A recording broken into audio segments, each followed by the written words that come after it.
All right, it's right around 3:15 on this Tuesday, November the 22nd, and it is time for a behind-the-scenes weather model discussion.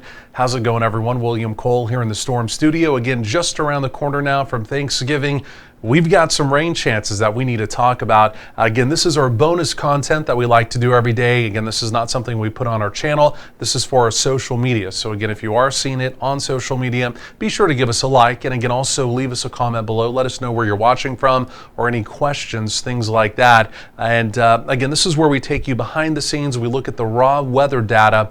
And again, we kind of piece together the forecast that we've been looking at here in the Storm Studio, the data we've been looking at as we've gone through the day. This is brought to you by our Patreon subscribers. Again, our Patreon subscribers help to support this, also our mobile app, and also our live channel as well. Again, patreon.com/weathertrackertv. If you're not currently a Patreon subscriber, you'd like to help kind of support our operation, again, it's only $2.99 per month. Feel free to check it out, and again, feel free to sign up today as well. So with all that being said, we've got a lot going on, and again, I really do want to go and dive into this so that way we can get you caught up with what's happening as we begin to head on into the, I always keep wanting to say holiday weekend. It's not really a holiday weekend, just the holiday Thanksgiving kind of time frame, right? Wednesday, Thursday, and of course Black Friday as well. So first of all, let's go and look at the live cam. This is downtown Dallas. The one thing you may have noticed today, the gray cloud cover, the stratus cloud cover that we couldn't get rid of yesterday, we did finally burn it off today. Last night, we were anticipating burning off some of that stratus cloud cover. If we would have burnt it off or it would have lifted, we would have actually developed some ground fog, especially from 35 to the west. Probably would have been pretty dense this morning because we did not burn off the cloud cover. We didn't have that fog develop. So maybe a little bit of good news, but the clouds will come back tonight and it'll set us up an opportunity of rain truly by sunrise tomorrow morning. Some scattered showers around. We'll talk about that again coming up. But let's go and take a look at temperatures out there. And with that November sun, the sun angle is low, but it's just enough that it's pushing us, at least here in the Metroplex, up to right around 60. So right now we're currently at 59, but most likely with about another hour left, we'll probably try and push that 60 mark. Could even tap a 61, not impossible. Around the area here, generally speaking, it's a pretty uniform air mass. A few locations like over in Sulphur Springs, over in Paris, even up in Bonham, well, even up in Sherman, those locations are now pushing 60, and also our friends out in Breckenridge out there in our far western county as well. Winds today, just one more quick check of the maps here, have remained fairly light. It is a return flow. We've got a southeasterly wind in place, and it's going to help to push some Gulf of Mexico moisture back up into the area, but really overnight tonight, tomorrow, that's when the Gulf of Mexico moisture is going to begin to surge back, and because of that, the opportunity of scattered showers really right out the door tomorrow morning, really talking about around sunrise, will begin to develop. You can still see a lot of that low-grade stratus cloud cover down 35, basically from Waco locations on down towards Austin, even down towards Old San Antonio, and then along the Gulf Coast as well. We've had a lot of showery activity as we look at the mosaic here, a lot of showery activity along the coast. This is really day number 2. As we went through the afternoon, most of that is now pushed offshore or over into the bayous of Louisiana, right? Still a couple showers around just on the western sides of Houston, but outside of that, the radar mosaic now fairly quiet. But again, that's all going to completely change as we get closer to sunrise tomorrow morning, and then simply put, really as we go over the next several days. So let's look at the upper air chart. Let's go and start diving into some of this raw data here. And this is what we truly like to look at.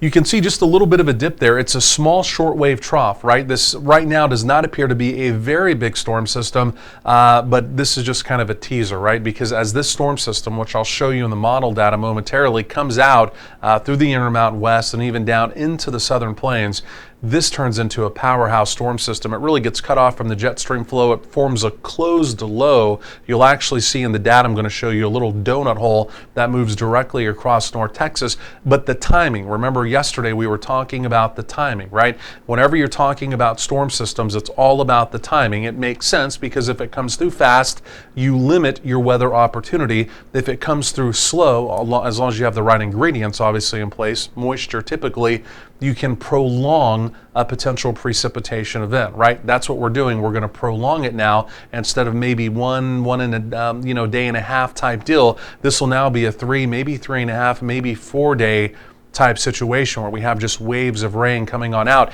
And the other piece of this, and I do want to stress this very carefully as well, if for any reason you're heading out to our Texas Panhandle, if for any reason you're heading out to West Texas, stay plugged into the weather out there with a local weather source, because there could be a very significant snowstorm developing out there. And if you're just heading out there for Thanksgiving and you think you're going to come back for the weekend back into North Texas, it may not be possible. And again, that's not completely locked in, but the data continues to suggest today, and this is about 3 consistent runs now, that there's going to be some big snow, and again, could be quite significant out on our panhandle. So again, if you're traveling, North Texas, there's a lot of folks for, kind of that Lubbock connection for whatever reason, whether it's from Texas Tech or whatever, they made the track here and then they make the track back. I'm not totally sure, but Lubbock appears to be in the bullseye for some snow. So anyway, let's go ahead and get on with it here. Without further ado, let's also go ahead and just take a quick peek here at the convective outlook just around the nation. Then we'll look at our local model data coming up here as well.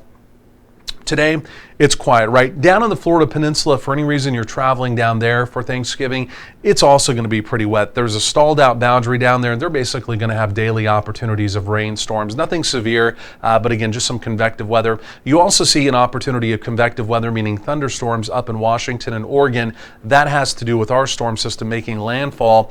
The Storm Prediction Center, they're officially highlighting us tomorrow. That is not for severe weather, but it's for general thunderstorm activity, right? We're going to have just enough instability that could we have a couple strikes of lightning? Could we have a couple claps of thunder tomorrow?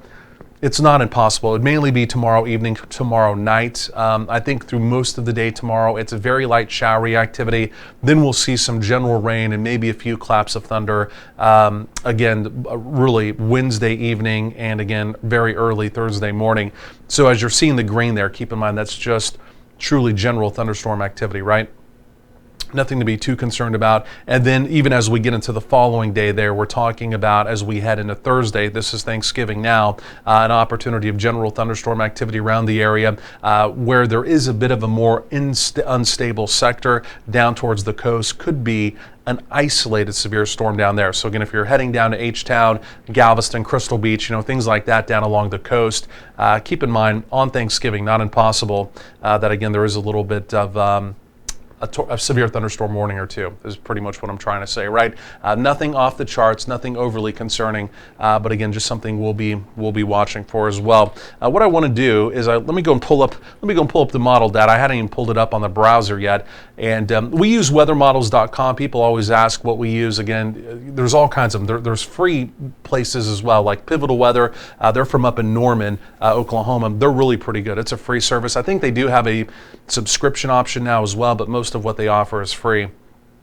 We use weathermodels.com. The guy who runs Weather Models used to be with Weatherbell, right? He was one of their guys and he spun off. He's doing his own thing now, and personally I just kind of like it. And so we've been using this for a while. AccuWeather Pros, personally I really like AccuWeather Pro. I used it for a long time. It's just a little more expensive, and they need to update what they're doing. Some of their features are getting a little stagnant. So, okay, so let's go and look at the model data. This is the more important stuff that I really want to get to, right? And we'll look at the global model here first, the global data showing you the general setup, even taking you out 10 days, showing you what to expect. Is there any more cold air on the way? But then I really do want to drill down. We'll spend more time actually looking at the opportunity in the high-res data, the opportunity of showers, thunderstorms, and again, for our friends out to the west, not in North Texas, West Texas, the Texas Panhandle, again, the opportunity of some snow. So what we're looking at here, first of all, this is the 500 millibar chart, right? Here is that storm system. You can see it making landfall up there on the Pacific Northwest coast. Keep your eyes on that, right? Keep your eyes on that. And as I roll this into motion here, look at that just diving down. There it is getting cut off. There it is. You can see the donut hole. There it is, a closed low. Look how impressive that is. So it's tracking right down Interstate 20, and then it takes the Interstate 30 exit, and it tracks right up Interstate 30 through the Arklatex and over towards the Tennessee-Ohio River Valley. But again, the timeline on that, I mean, the dramatic change in the forecast, the reason why we're talking about more in the way of rain chances over a multi-day period is just for the fact it becomes a cutoff low, right? It's detached from the jet stream. It's not progressive. It slows down and just kind of lumbers its way through the area, again, giving us that extended rain opportunity. Okay, so after that pulls away. We're looking for our next system. Here comes another, it's a pretty weak storm system. That's going to be by this upcoming Monday and Tuesday, but there will be a cold front with that we're going to be watching. And then behind it, you can see we've got one more pack storm system, a pretty decent storm trough that's coming in from the Pacific, and that will swing through as well by the following Wednesday. And then behind that, we have one more trying to come in, but that's where the data ends, day 10. But you can see there's truly two more storms stacked up behind it. Most likely the one you see in the Pacific will be coming in. And again, I mean, it's really too far out to extrapolate the other one you see out in the Pacific. Where exactly is the trajectory for that one, okay? So that's the 500 millibar, 18,000 feet. Again, we're looking for storm troughs, areas of vorticity. Now we're looking at air mass change, okay? This time of year, we're always looking at this because we're watching the cold air. Where's the cold air moving to? Now, we will put actual temperature numbers with this coming up momentarily, right? We don't base our forecast just off of colors. It sounds kind of elementary at first, but this is truly what you have to do, right? You really have to trace around the movement, the pockets of this chilly air, and see what each one of those storm troughs offer, right? As far as cold air or not cold air. In the summer, we don't play with this quite as much. This time of year, we have to do that, right? Because what's the big question on every forecast, every front, is it a cold blast? Is it an Arctic blast? Or is it a continental front? And there's basically no real air change, right? Okay, let's go and take a look at this. So here we go. Here comes our system. You can see the area blue coming through. That storm system will bring a front through the area, but again, it's a Pacific origin, right? I mean, we'll cool down by a few degrees, but there's no real chill blast with that, right? So we're not necessarily worried about cooler temperatures. Temperatures may trend into the 50s because of clouds and rain, right? But we're not truly bringing in a new air mass, okay? So after that, we're watching our next two storm systems. You can see a pretty decent warm up. In fact, by Tuesday, we'll be back in the 70s. You can see that little push there of warmer air coming up out of Mexico and up out of South Texas as well. South Texas down along the Rio Grande Valley, look at that. I mean, those folks down there are going to get almost hot, right? But look at that Arctic air. Look at that Arctic air mass beginning to make a move out of Canada. And that's the coldest air of the season. You see the whites and the pinks showing up. That's some cold stuff up there brewing, right? So that's coming down on that next storm trough. Okay, so storm trough number 2 coming through. You see it coming through. That's going to be for Wednesday, really late Tuesday into Wednesday, that front. That front really arrives on Tuesday. There's the cold air. The bulk of the cold air stays well north of us. It stays really north even of the Oklahoma border up into parts of Kansas and the central and northern plains. We'll get a front. It's not going to be a major chill down, right? But there will be a front associated with that. That air mass pulls off to the northeast.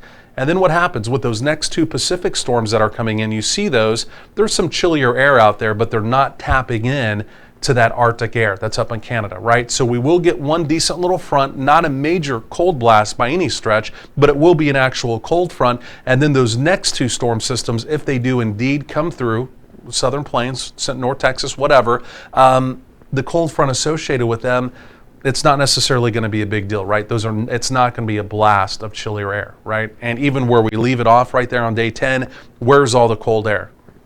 It's well up into Canada, right? So as we're looking out into the future, looking into parts of December, the first part of December, temperatures appear to be at or maybe slightly above normal, right? So we're looking out, halfway into our upcoming month, and honestly, right now things are looking pretty good. I mean, this time of year we can really start getting some real deal cold blasts. November, we trended below normal for most of the month as far as our temperatures went, but it wasn't necessarily a big Arctic blast, right? We didn't have major cold air intrusion here. It was just chilly. And I mean, temperatures were just slightly below normal, and we just trended that way, simply put, all month. But that doesn't appear to be the case necessarily as we head into December. Okay, so a little bit of good news with that. Now let's go and look at the opportunity of precipitation. First, with the global model, we'll walk you out through those 10 days, and then we're going to really refine it with the high-res data for our Thanksgiving time frame. Okay. But let's just look out over the next 10 days.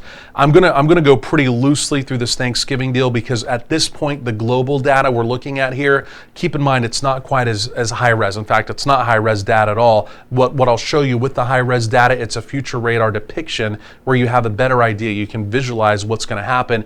This right here, whenever you're looking at a global model, and just for whatever reason you look at and you don't totally understand this, it's never a future radar depiction. It's a 6-hour snapshot of where precipitation could be, and it's anywhere within that 6 hours, and it's not even necessarily one single point.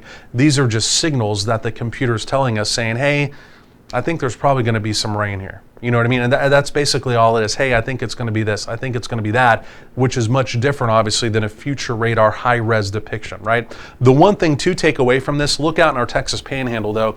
This is by early Friday morning. Look at the snow developing out there. Look at the snow in our Texas Panhandle down into the Permian Basin. I mean, it's a pretty big snowstorm. I mean, that right there is through Saturday. It may snow Friday through Saturday. So very early Friday, all of Friday, and then through Saturday, ending early Sunday morning is how I should have phrased that. So again, I mean, that's a 24 to maybe 36-hour window of maybe moderate snow. I mean, that could honestly be a pretty big deal. And that's I'm not trying to hype that up. We'll look at the snowfall projections on that coming up. So again, if for any reason you're traveling out that way, I'm just letting you know, heads up, because that's not one you can really go out. If you're driving by vehicle, obviously, you're not going to go out and come back. I can tell you that right away. Okay, so then going forward in time, once we get past that system, we're watching that Wednesday time frame. Most of the signals here on Wednesday are going to be that the opportunity of rain and some thunder will be to our east. Maybe in our eastern counties, maybe in the Piney Woods and the Arklatex, right? But the signals there are, it's mainly to the east of the Metroplex. I put in for this upcoming Tuesday, as that front comes through, a 20% placeholder, meaning, again, we're talking about a week out from right now, a 20% placeholder, just because there's going to be some rain and storms in the area. The front's coming through. It's too far out, right, to really completely nail down the details. So it's kind of a placeholder to let, if you're looking at it, hey, there's a front, maybe there could be some rain, but the chances are not great the way it looks right now, okay? And then after that, we're essentially dry. So really what we're dealing with over Thanksgiving, and then maybe the following Tuesday with that next front, maybe could be something with that, right? But the real show is going to be what we're talking about for this Thanksgiving. Before we look at the high-res data, let me just show you the snowfall projections here quickly, just out in our Texas Panhandle. And again, I get it that that's not necessarily in our coverage area, but like I mentioned, if you're traveling out there, you have relatives out there, whatever it is, but let's take a look at this today. And this is so when we were talking about this yesterday, remember we saw the crazy snow totals and we were saying, hey, don't buy it yet. I mean, we need to see several runs, right? I mean, this is just off scale that, I mean, this is probably a one-off. Well, as it turns out, it's not, because this is going to be the third run now. We had yesterday, we had the morning, now we have the afternoon, and all three runs are signaling between 1 and 2 feet of snow. I mean, there's signals here. Actually, the signals are more than 24 inches of snow, which would be more than 2 feet of snow, bullseyed from Lubbock up through Amarillo. Not impossible. I mean, we can get big snows out in our Panhandle. We know about that. But again, the data right now is not a one-off, right? And we're getting pretty close in time that there's most likely, we may not get that much. I mean, still in the grand scheme of things, that's still way off scale high from what we would typically expect, right? But is there going to be snow out there? I think it's probably pretty likely now, and it may be that we get, over a foot of snow. I mean, I know that sounds a little crazy to say, but the data is showing over 2 feet of snow. So it's going to be a big snow. So if you're traveling out there, I mean, it's worth saying one more time, heads up on that. You're going to have trouble getting back home if you're coming back to North Texas for sure. Okay, so let's go and take a look at the high-res data.